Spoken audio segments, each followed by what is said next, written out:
días a todos. Mi nombre es Patricia Holger. Yo soy urgencióloga y trabajo en la red UC Christus. Y hoy les voy a hablar del enfrentamiento al paciente con dolor torácico en atención primaria.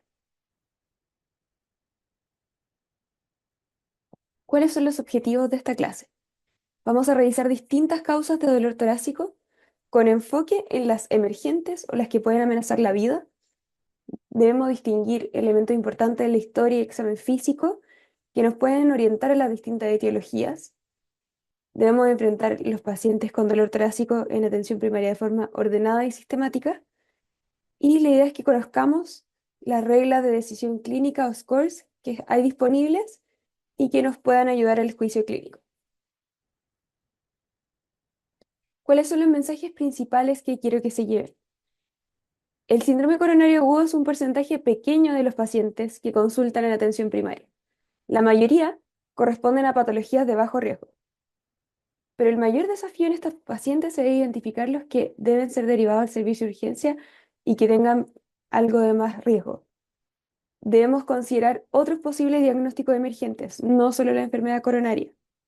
Y ningún factor por sí solo, ni el tipo de dolor, factores de riesgo del paciente, el examen físico, permiten hacer un rule out o descarte de síndrome coronario agudo. Y para esto existen estas herramientas. Vamos a partir con dos casos clínicos breves. Tenemos a Camila, una mujer de 23 años, sana y que consulta por un dolor tipo puntada retroesternal. Dice que partió ayer, le empeora al levantar los brazos, mejora en reposo y al estar quieta, sin moverse. No ha tenido síntomas neurovegetativos, palpitaciones, síncope, nada más. Por el otro lado, un rato más tarde, llega la señora Emilia, una mujer de 68 años con antecedentes de hipertensión. Ella ingresa tranquila, pero con algo de molestia, un disconfort en el tórax. Dice que desde ayer tiene un dolor opresivo y que se inició mientras caminaba y mejoró cuando estaba en reposo. Hoy nuevamente tiene este dolor y no ha cedido. Se irradia a ambos hombros.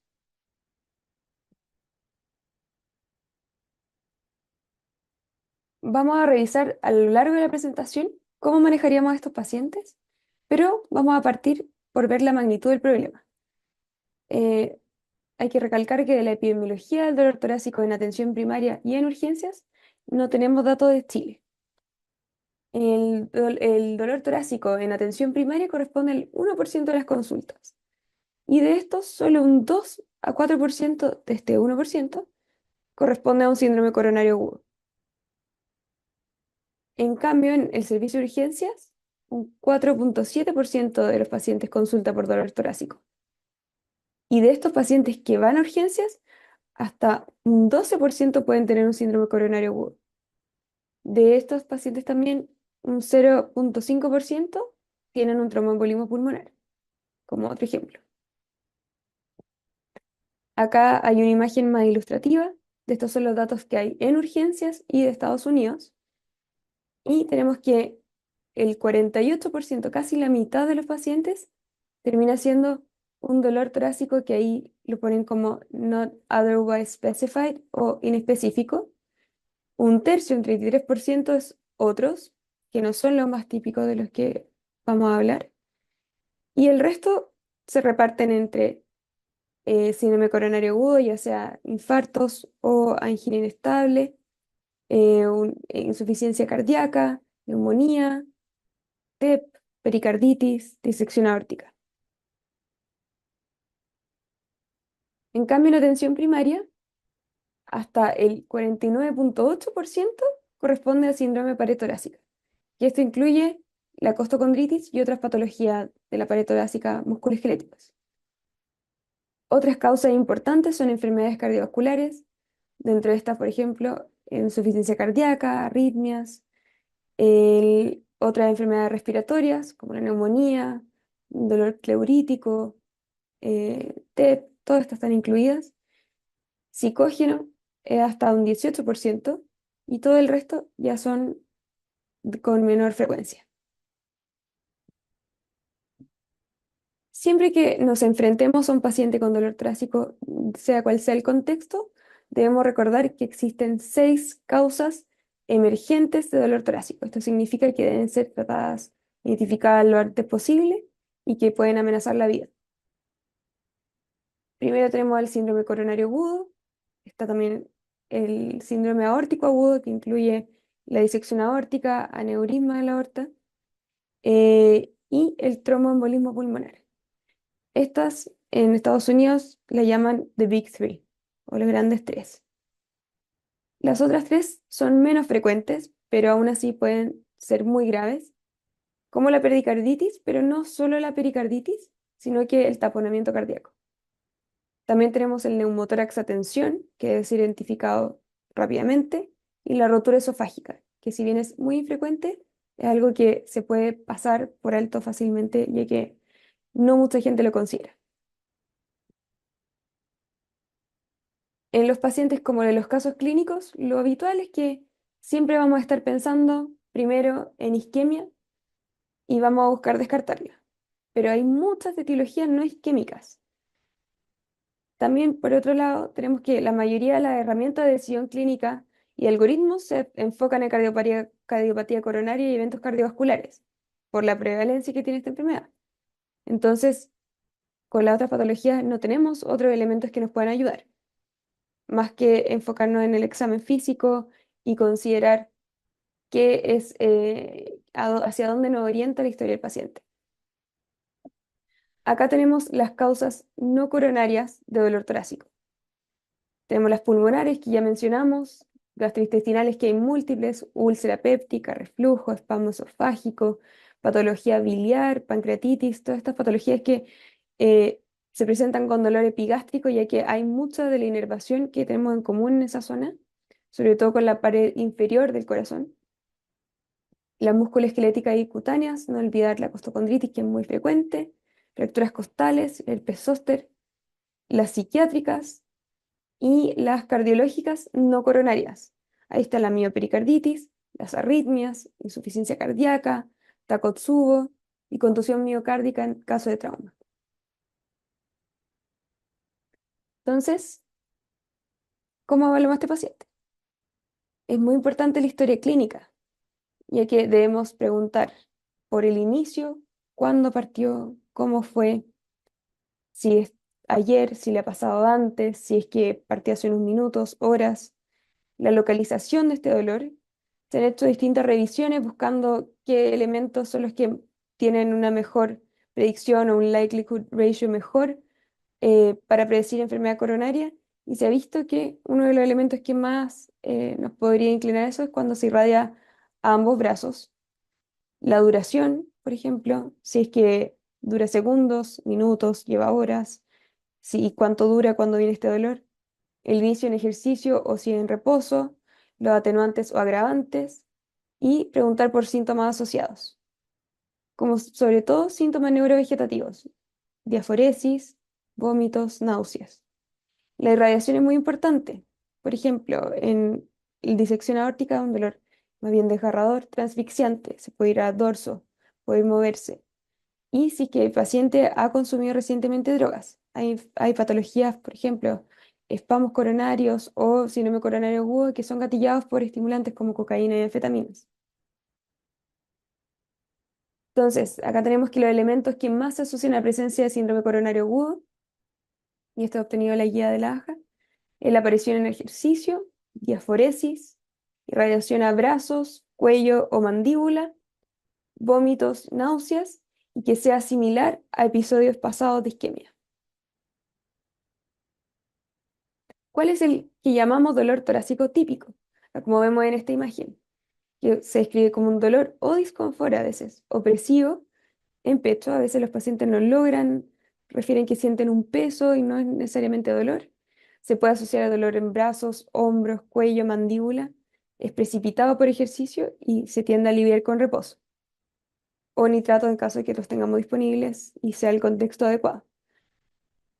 No olvidemos que hay equivalentes anginosos, que el paciente puede estar con algo similar, por ejemplo, una molestia, pero estaba haciendo algún tipo de esfuerzo y en vez de tener este dolor, empezó con todo un síncope, disnea, náusea y vómitos, sudoración, fatiga. Así que esto no necesitamos que el paciente tenga todas estas cosas para decir que tiene un síndrome coronario agudo, solo que esto es como lo más típico. En cambio, ¿cuál es un dolor no característico que por el otro lado nos orienta a otras etiologías, no a etiología coronaria? El dolor pleurítico, cuando es punzante y provocado por la respiración o la tos, que ahí tendríamos que pensar en patologías pulmonares, que está localizado solo principalmente en la zona media o baja del abdomen, porque ahí ya se aleja de la zona que uno podría decir que, por ejemplo, epigastralgia y que podríamos atribuirlo a algo más cardiológico.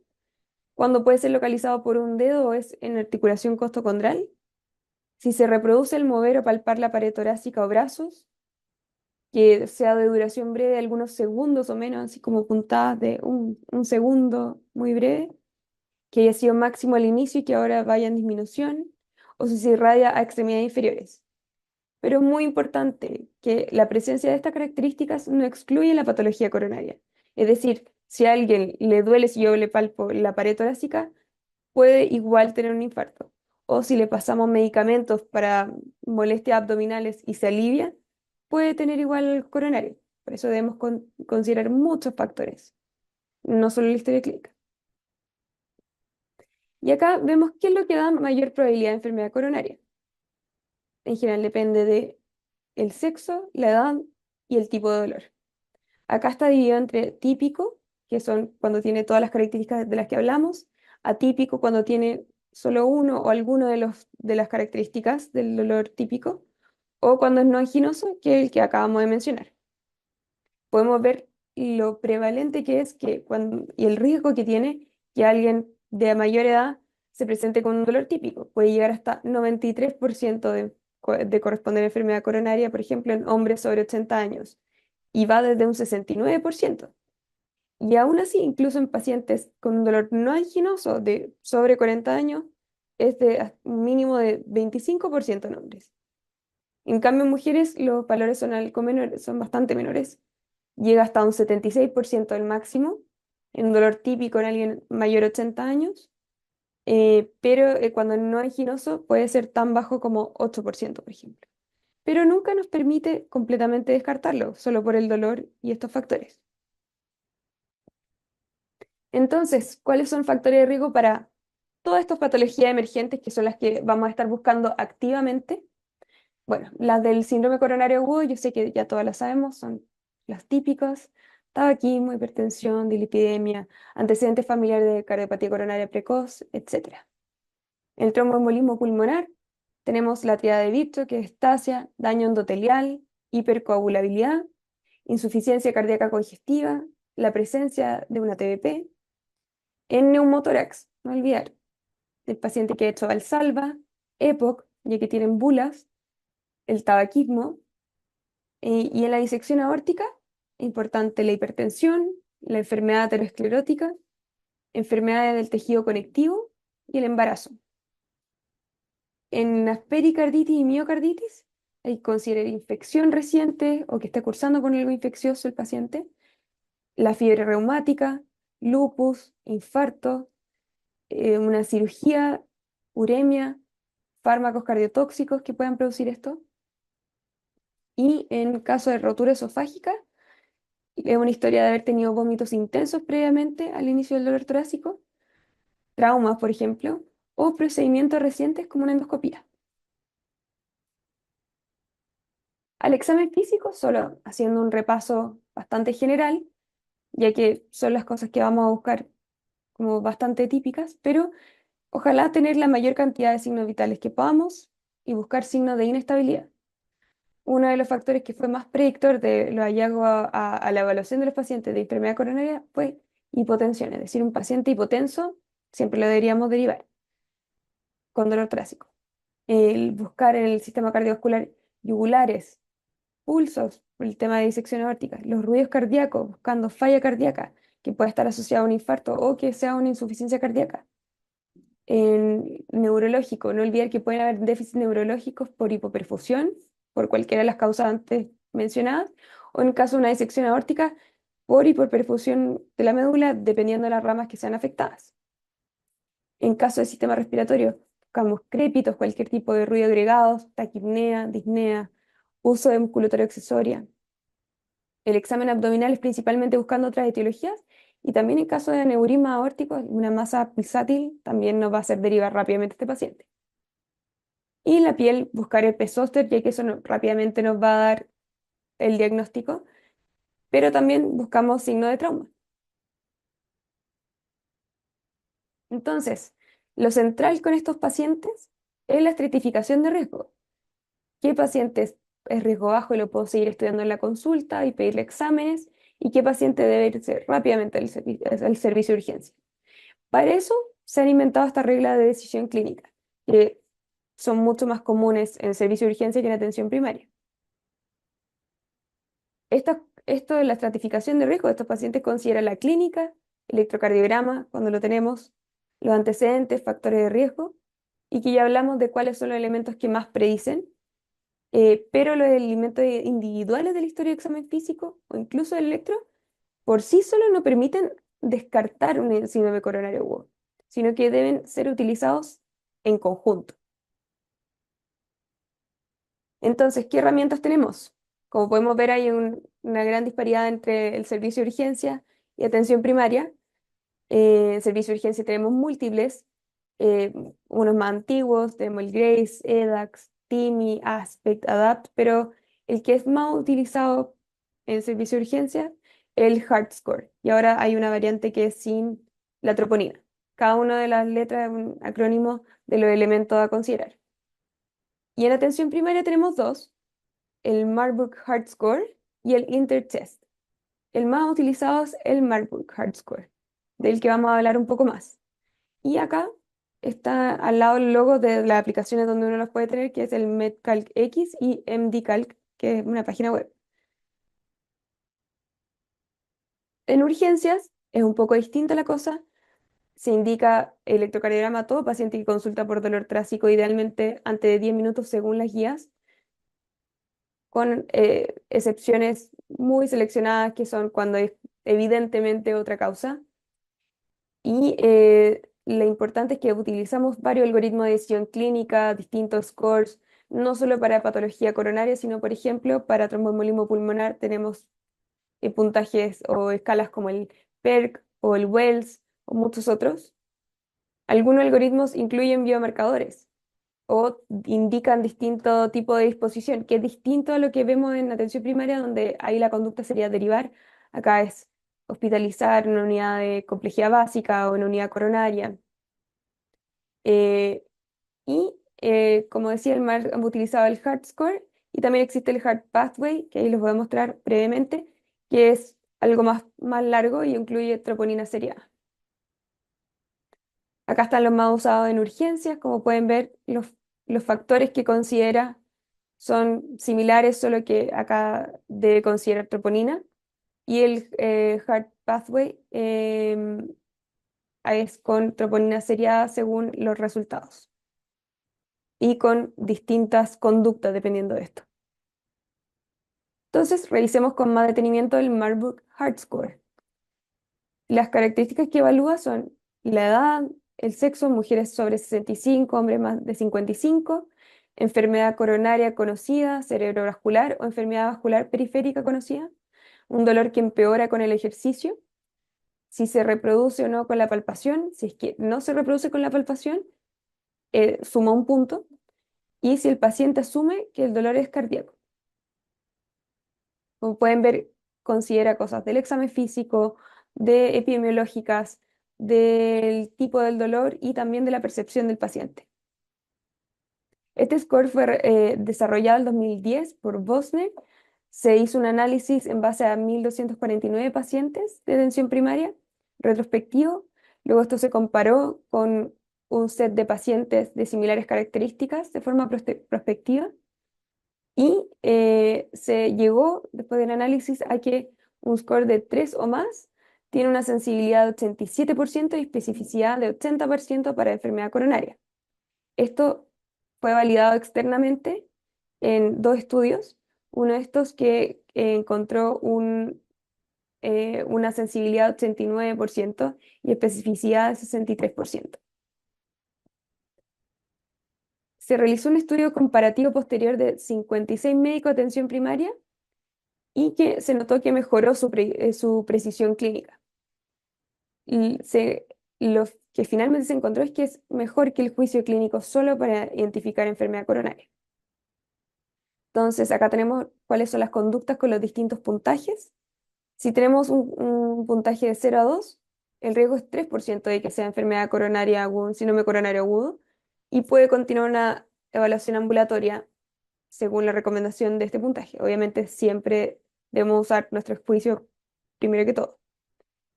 En cambio, un puntaje mayor o igual a 3 deberíamos derivar al servicio de urgencia, ya que un riesgo de 23%, que un 23% de los pacientes puedan tener esto, es alto. Así que se debe derivar al servicio de urgencia. Acá brevemente les voy a mostrar el InterChest, que tiene elementos muy similares. Si se reproduce por la palpación, la edad, antecedentes. Y acá podemos ver la comparación. Hay un solo estudio retrospectivo que los compara. Se determinó que ambos son mejores que los sistemas actuales que usan de triage en atención primaria en Países Bajos, que es donde se hizo el estudio, y que el Intertest puede haber tenido algo mejor predicción, pero los autores dicen que es necesario mayor estudio, y que no fueran estudios grandes. El, el score de Marburg tiene más validación, más estudios que lo valían, y por eso en las pocas guías que existen es el que recomiendo como primera opción. Acá en la recomendación de la American Family Physician eh, ponen como alternativa usar cualquiera de los dos y con una categoría de evidencia tipo B. Y acá en el artículo de Best Practice del BMJ recomiendan el score de Marburg, ya que lo recomiendan como mejor que solo el juicio clínico. No, acá señalan que algo importante, que no es ideal, no permite hacer un rollout completo, no es suficientemente sensible y específico, ya que 3% de pacientes no es un número menor, pero, y que requiere más estudio, pero que es mejor que solo juicio clínico, así que igual recomiendan usarlo. Entonces, teniendo en cuenta esto, yo acá les propongo un enfrentamiento de estos pacientes. Que lleguen cualquiera, por ejemplo, de los ejemplos del caso clínico, que nos lleguen con dolor torácico en atención primaria. Primero que todo, lo más importante siempre va a ser determinar la estabilidad del paciente. Hacer una evaluación primaria rápida, A, B, C, D, E, si el paciente está hemodinámicamente estable, está vigil, está bien perfundido, cómo son sus signos vitales.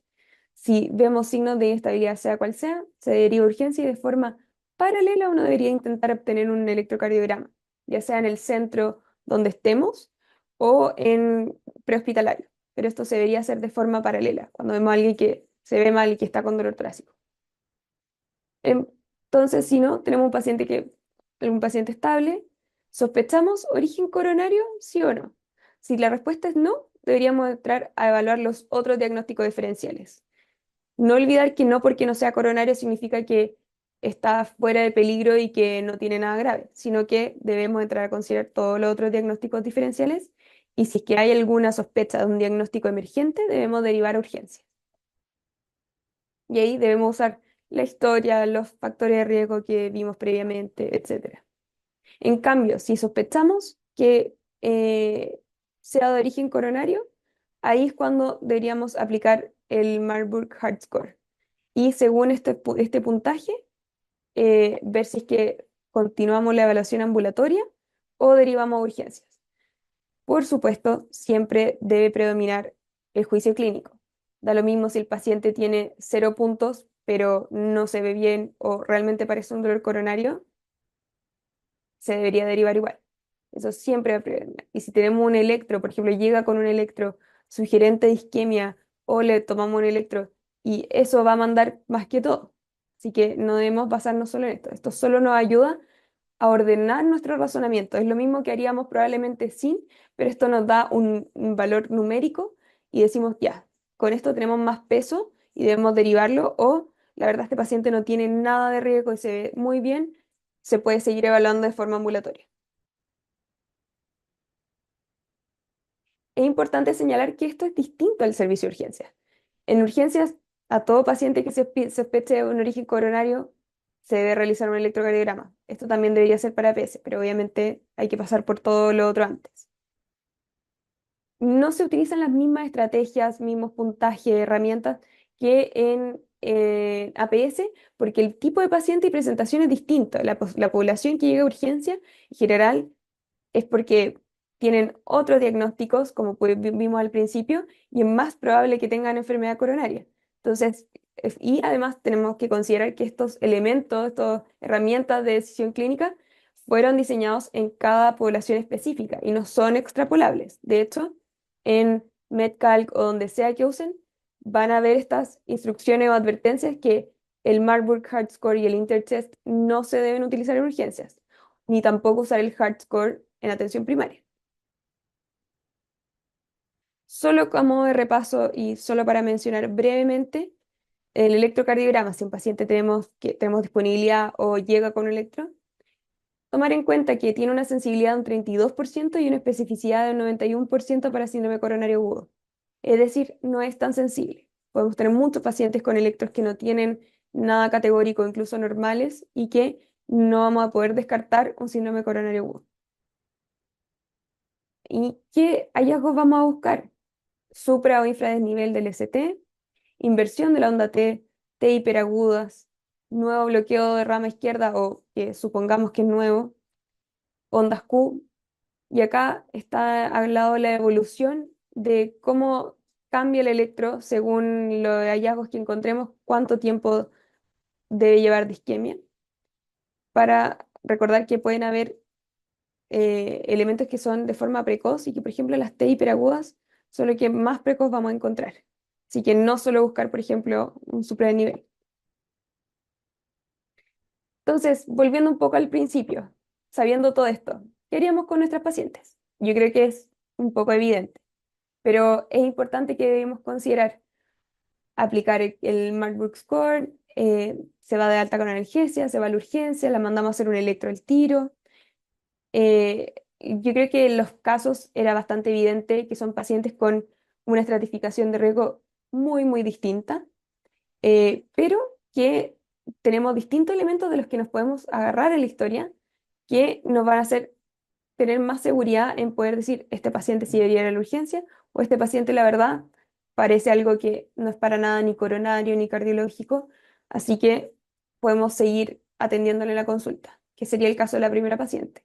En cambio, la segunda paciente, si bien ambas están tranquilas, por edad, tipo de dolor, cómo se inició, debería ser derivada al servicio de urgencia y tratar de hacer un electro lo antes posible, ya que es un dolor que es mucho más orientado al síndrome coronario agudo.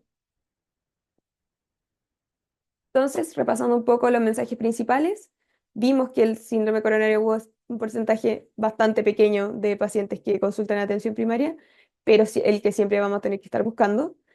Tenemos que identificar oportunamente los pacientes de mayor riesgo y derivarlo al servicio de urgencia. Tenemos que considerar los otros posibles diagnósticos emergentes, no solo el síndrome coronario agudo, y que ningún factor por sí solo, ni el tipo de dolor, ni los factores de riesgo, ni el examen físico, nada, permite hacer rule out de síndrome coronario agudo. Por eso existen estas herramientas, porque todo debe ser visto en conjunto, en el contexto, ya que un elemento solamente, un electro normal, por ejemplo, no va a determinar que el paciente no requiera mayor evaluación. Y antes de pasar a las referencias, acá tengo las como principales que yo creo que son las más útiles a revisar en este tema.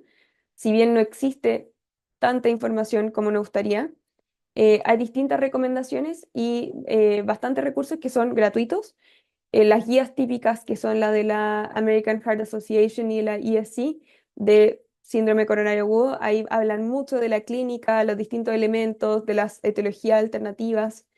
Existe el Corpendium de EMRAP, que es básicamente un libro online y que también muestra de forma muy ordenada y sistemática la aproximación al dolor torácico, pero está orientado más a servicio de urgencia. Y acá este artículo del American Family Physician, que está después en las referencias, donde resume básicamente todo lo que hablamos em, y que habla de los distintos scores, que los distintos elementos, de forma bastante breve, pero de básicamente los pasos a seguir. Y que obviamente esto después es paciente, por ejemplo, de bajo riesgo, tiene un camino a seguir de evaluación, por ejemplo, test de esfuerzo u otras de evaluación de sus factores de riesgo cardiovascular, por ejemplo. Así que no termina acá, básicamente. Pero sí, de todas maneras, se requieren mayores estudios, validar más, quizá en un futuro considerar las troponinas point of care, pero que en este minuto no son suficientemente sensibles como para poder usarlas de forma como generalizada. Y ahí estarían las referencias. Muchas gracias.